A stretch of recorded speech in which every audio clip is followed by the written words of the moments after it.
Hello students, जैसा कि हमने बहुत डिटेल में कर लिया है क्रेडिट नोट क्या होता है, डेबिट नोट क्या होता है। क्रेडिट नोट तब इशू किया जाता है जब टैक्स इनवाइस में जो वैल्यू दी है, ठीक है, वो ज़्यादा दे दी गई है। और डेबिट नोट तब इशू किया जाता है जब टैक्स इनवाइस में जो ओरिजिनल टैक्स इनवाइस में वैल्यू क्या दी गई है, कम दी गई है, तब डेबिट नोट इशू किया जाता है।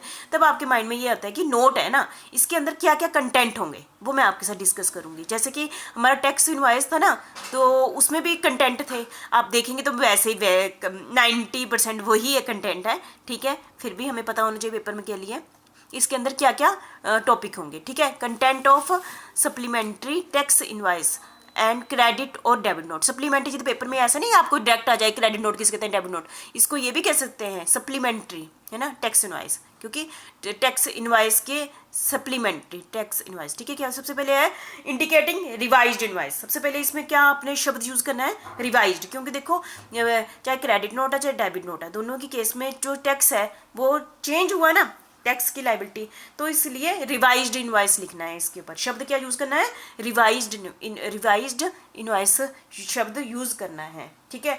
और दूसरा है सप्लायर इंफॉर्मेशन, और उस नोट पर क्रेडिट नोट हो गया या डेबिट नोट हो गया, उस पर किसकी इंफॉर्मेशन डिटेल में बतानी है, सप्लायर की। सप्लायर जो सामान बेच रहा है उसका नाम, उसका address, GST IN of the supplier, ठीक है, ये डिटेल में उसमें इंफॉर्मेशन देनी है।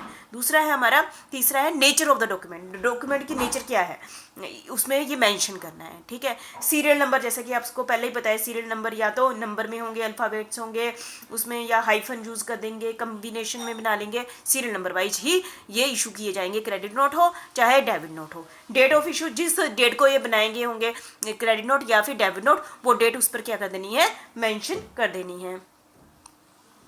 नेक्स्ट है हमारा रजिस्टर्ड रेसिपिएंट इन्फॉर्मेशन। अकेले हमने सप्लायर की इन्फॉर्मेशन नहीं देनी है, उस पर जिसने गुड्स रिसीव की है, सर्विस रिसीव की है, उसकी भी इन्फॉर्मेशन देनी है। उसका नाम क्या है, उसका एड्रेस क्या है, उसका GST IN नंबर क्या है, ठीक है, उसकी सारी इन्फॉर्मेशन उस पर होगी।